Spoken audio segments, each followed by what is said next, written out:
दोस्तों नमस्कार, मैं विकी कुमार। देश विदेश की खबरों के इस कार्यक्रम में आज हम सबसे पहले जानेंगे दिल्ली दंगों के इस मामले में सबूत न मिलने पर अदालत ने दो युवकों को क्यों बरी कर दिया और जांच पर क्या सवाल उठाए।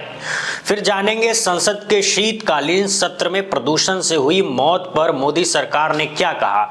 उसके बाद देखेंगे जेल में बंद आजम खां को अदालत ने किस मामले में राहत दी। और अंत में राजस्थान में किसानों के आक्रोश और एक कांग्रेस विधायक की हिरासत की पूरी कहानी। पहली खबर, दिल्ली दंगा मामले में अदालत का अहम फैसला। उत्तर पूर्वी दिल्ली के 2020 के दंगों के एक महत्वपूर्ण मामले में अदालत ने मोहम्मद फारूक और शादाब नामक दो युवकों को सभी आरोप से बरी कर दिया है। इन पर आगजनी, दंगा और लूटपाट जैसे गंभीर आरोप लगे थे। 5 साल तक चले मुकदमे के बाद अदालत ने अपने फैसले में स्पष्ट किया कि पुलिस एक भी ठोस सबूत पेश नहीं कर पाई। अदालत ने दिल्ली पुलिस की जांच पर गंभीर सवाल उठाए। फैसले में कहा गया कि न तो कोई विश्वसनीय वीडियो सबूत, ना ही कॉल डेटा रिकॉर्ड और ना ही कोई तकनीकी प्रमाण पेश किया गया है। गवाहों के बयान भी अविश्वसनीय पाए गए और क्रॉस एग्जामिनेशन के दौरान उनकी गवाही टूटती चली गई। कोई गवाह सही समय या स्थान याद नहीं रख पाए तो किसी के बयान एक दूसरे से विरोधाभासी थे। अदालत ने टिप्पणी की कि मामला इतना कमजोर लगता है कि गवाहों ने कोई रिहर्सल ही नहीं किया था। फारूक और शादाब घटना स्थल पर थे ही नहीं, यानी मामला गंभीर था लेकिन तैयारी कागज पर भी नहीं की गई थी। फारूक और शादाब जो सामान्य नौकरी पेशा युवक थे, 5 साल से इस केस का बोझ उठाते रहे। भविष्य अंधेरे में था लेकिन आखिर में कोर्ट ने दोनों को पूरी तरह निर्दोष करार दिया है। उनके वकील सलीम मलिक ने फैसले को संविधान और न्याय की जीत बताया और कहा कि 5 साल की मानसिक और सामाजिक पीड़ा के बाद इन्हें आखिरकार न्याय मिल गया है। पुलिस के आरोप खोखले थे, गवाह कोर्ट में टिक नहीं पाए। ऐसे मामले निर्दोष लोगों की जिंदगी तबाह कर देते हैं। दिलचस्प बात यह है कि शादाब का केस कुछ समय पहले जमात उलेमाए हिंद के पास था लेकिन बाद में उन्होंने अपने हाथ हटा लिए थे। फिर भी कोर्ट ने सिर्फ तथ्यों पर भरोसा किया और दोनों को पूरी तरह बरी कर दिया। फैसले के बाद दोनों परिवारों ने राहत की सांस ली। एक ऐसा डर खत्म हुआ जो 5 साल से उनके सिर पर था। लेकिन यहाँ सबसे बड़ा सवाल ये उठता है कि जिस मामले की जांच दिल्ली पुलिस लगभग कर रही थी और इस पूरे मामले में दिल्ली पुलिस उन दोनों आरोपियों के खिलाफ कोई पुख्ता सबूत कोर्ट के अंदर क्यों नहीं पेश कर पाई।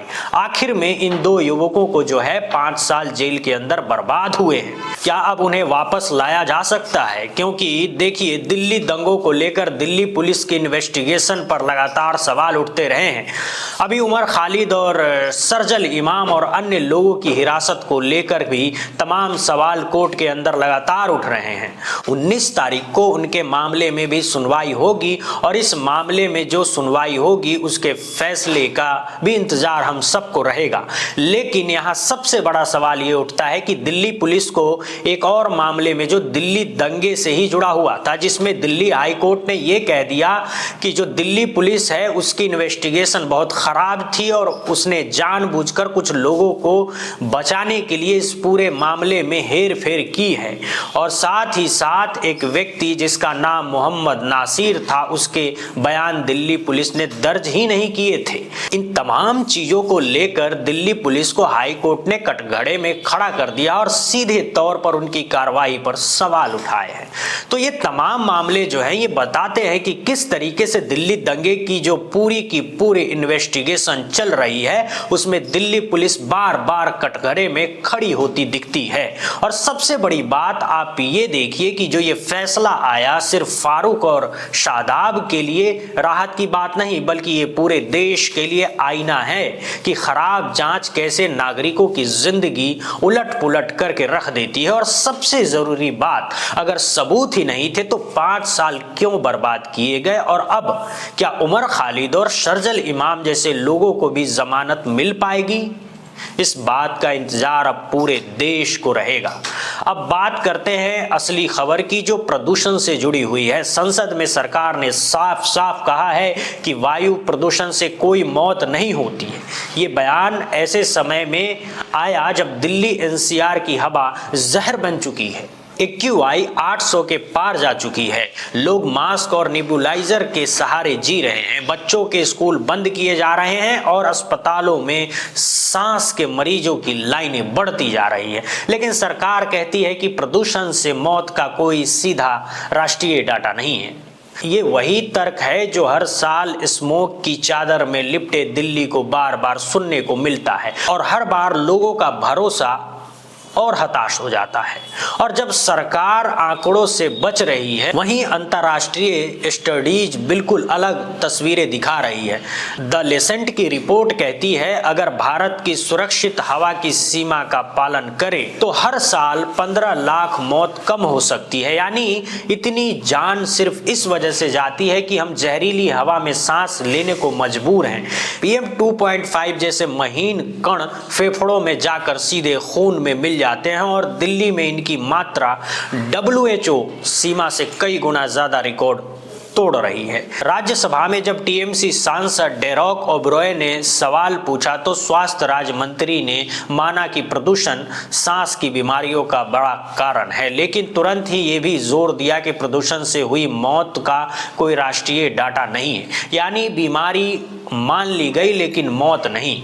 सवाल उठता है कि क्या सरकार को डाटा चाहिए था या साफ आसमान जिसकी मांग लोग कर रहे थे।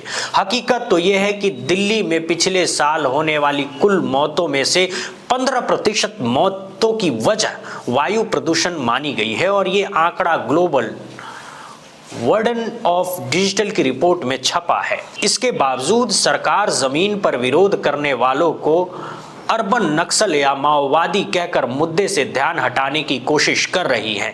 सांसों की तकलीफ कोई विचारधारा नहीं, ये एक दैनिक संघर्ष है।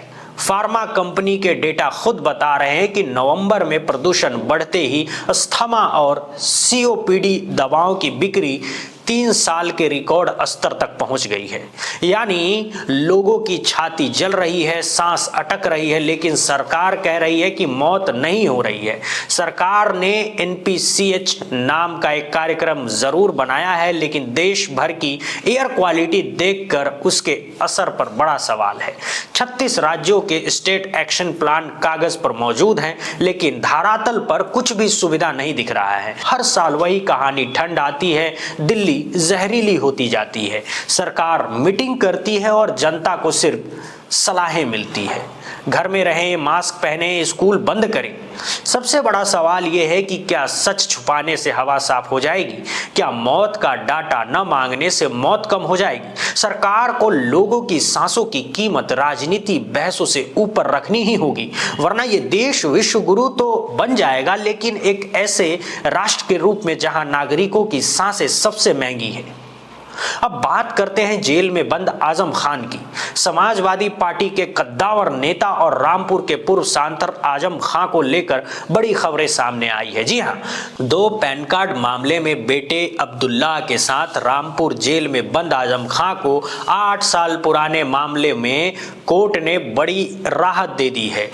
MP MLA स्पेशल कोर्ट ने सेना के जवानों पर की गई टिप्पणी मामले में उन्हें दोष मुक्त कर दिया है। हालांकि आजम खान अभी भी जेल में ही हैं। 30 जून 2017 को भारतीय जनता पार्टी के विधायक आकाश सक्सेना ने मुकदमा दर्ज कराया था। उन्होंने अपनी शिकायत में कहा था कि चुनावी अभियान के दौरान आजम खान ने सेना के जवानों को लेकर विवादित टिप्पणी की थी। इन मामले में 8 सालों तक चली सुनवाई के बाद आज कोर्ट ने अंतिम फैसला सुना दिया और कोर्ट ने आजम खान को सभी आरोपों से बरी कर दिया। स्पेशल कोर्ट के जज ने माना कि मामले में पर्याप्त साक्ष्य प्रस्तुत नहीं किए जा सके। साक्ष्यों के अभाव में आजम खान को दोषी नहीं पाया गया और उन्हें पूरी तरह से निर्दोष मुक्त कर दिया गया। हालांकि आजम खान इस समय 2 पैन कार्ड मामले में दोषी ठहराए जाने के बाद रामपुर की जेल में बंद है। उनके पुत्र अब्दुल्ला आजम भी इसी मामले में सजा काट रहे हैं और रामपुर स्पेशल कोर्ट में आए इस फैसले के बाद आजम खां के समर्थक को राहत मिली है। बता दें कि आजम खां पर आज के फैसले को देखते हुए कोर्ट परिसर में सुरक्षा व्यवस्था कड़ी की गई थी। ऐसा बताया जा रहा है कि कोर्ट परिसर में पुलिस बल तैनात था और तभी संबंधित पक्षों की गतिविधियों पर नजर रखी जा रही थी। आजम खां के पक्ष में फैसला आने के बाद सपा कार्यकर्ताओं में उत्साह का माहौल है। वहीं इस मामले को लेकर अब क्या कुछ कहा जा रहा है, जरा सुनिए। इसमें 29/6/2017 को एक कंप्लेंट दाखिल की गई थी आजम खान साहब के खिलाफ, जो क्राइम नंबर 509 में दर्ज हुआ था। उसमें कहा गया था कि आजम खान साहब ने जो है वो सेना के जवानों के प्रति आपत्तिजनक टिप्पणी की, अभद्र भाषा का प्रयोग किया, जिससे कि सेना का अपमान हुआ। ये माननीय न्यायालय में विचाराधीन था। प्रोसिक्यूशन अपना केस प्रूव नहीं कर पाया, जिसकी वजह से आज न्यायालय द्वारा उसे बरी कर दिया गया। कौन सी कोर्ट में मामला था और इसमें MP MLA कोर्ट में ये विचाराधीन था और इसमें मोहम्मद आजम खान साहब जो है आरोपी बनाए गए थे। हाँ, वीडियो कॉन्फ्रेंसिंग के जरिए जो है वो आज थाना सिविल लाइंस में 296/2017 को एक कंप्लेंट दाखिल की गई थी आजम खान साहब के खिलाफ, जो क्राइम नंबर 509 में दर्ज हुआ था। उसमें कहा गया था कि आजम खान साहब ने जो उस सेना के जवानों के प्रति आपत्तिजनक टिप्पणी की है, अभद्र भाषा का प्रयोग किया है, जिससे कि सेना का अपमान हुआ है। ये मामला न्यायालय में विचाराधीन था। प्रोसिक्यूशन अपना केस प्रूफ नहीं कर पाया, जिसकी वजह से आज न्यायालय द्वारा उसे बरी कर दिया गया। कौन सी कोर्ट में मामला था? इसमें SP MLA कोर्ट में ये विचाराधीन था और इसमें मोहम्मद आजम खान साहब जो हैं आरोपी बनाए गए थे। हाँ, वीडियो कॉन्फ्रेंसिंग के जरिए वो आज प्रेजेंट हुए। अब बात करते हैं राजस्थान में भड़के हुए किसानों के बारे में। हनुमानगढ़ में dune ethanol private limited factory का विरोध प्रदर्शन जारी है और आज होने वाली किसान सभा में जा रहे कांग्रेस कार्यकर्ताओं को पुलिस ने पहले ही रोक दिया। गुरुवार को विधायक रूपेंद्र सिंह कुन्नूर को भी पुलिस ने हिरासत में ले लिया है। दोपहर टब्बी के गुरुद्वारे सिंह सभा में किसानों की सभा हुई। सभा में महिलाएं भी शामिल हुई। किसानों ने चेतावनी दे डाली कि मांग पूरी नहीं होने तक आंदोलन जारी रहेगा।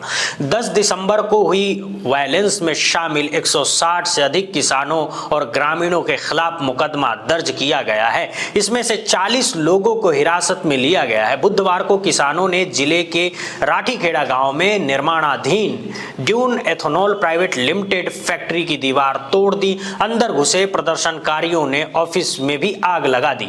इसके बाद पुलिस किसानों में जमकर हाथापाई हुई। बवाल में कांग्रेस के विधायक से 70 से ज्यादा लोग घायल हो गए। कुछ घायल रात भर टब्बी के गुरुद्वारे में ही रुके और आज भी जिले के टब्बी क्षेत्र में इंटरनेट बंद है। वहीं फैक्ट्री के आसपास रहने वाले करीब 30 परिवार घर छोड़कर भाग गए। दरअसल ये पूरा का पूरा मामला एथेनॉल प्लांट के निर्माण से जुड़ा हुआ था। चंडीगढ़ में registered dune ethanol private limited company Rathi में 40 मेगावाट का अनाज आधारित एथेनॉल प्लांट लगा रही थी। कंपनी का दावा है कि प्लांट केंद्र के एथेनॉल ब्लेंडेड पेट्रोल प्रोग्राम को सपोर्ट करेगा और इससे पहले भी किसानों ने 10 महीने तक बहुत ही शांतिपूर्ण प्रदर्शन किया था। सितंबर 2024 से जून 2025 तक लगभग 10 महीने शांतिपूर्ण विरोध चल रहा था। जुलाई 2025 में विरोध तेज हुआ। कंपनी ने 4 दीवारी का निर्माण शुरू कर दिया, जिससे किसान गुस्सा हो गए। फैक्ट्री निर्माण शुरू हुआ। जब हुआ तो किसान में इसको लेकर काफी नाराजगी थी। 19 नवंबर 2025 को पुलिस सुरक्षा में फैक्ट्री निर्माण शुरू किया गया था। किसान नेता महंगा सिंह समेत 12 से ज्यादा किसान नेता गिरफ्तार हो गए। 20 से 21 नवंबर को 67 लोग कम से कम इसमें गिरफ्तार हुए। बुधवार को दोपहर किसानों ने टब्बी एसडीएम ऑफिस के सामने बड़ी सभा की। शाम करीब 4 बजे सैकड़ों किसान ट्रैक्टर लेकर फैक्ट्री साइट पर पहुंच गए। दीवार तोड़ दी गई, पुलिस से झगड़ा शुरू हो गई। तो बहरहाल सवाल ये उठता है कि ये लोग शांतिपूर्ण प्रदर्शन कर रहे थे, तो इस पर सरकार की तरफ से कोई सोच विचार क्यों नहीं किया गया। और आज जो स्थिति इस तरीके की उत्पन्न हो गए, किसान और पुलिस आमने सामने आ गए। तो बहरहाल ये थी आज की खबर। बहुत बहुत धन्यवाद।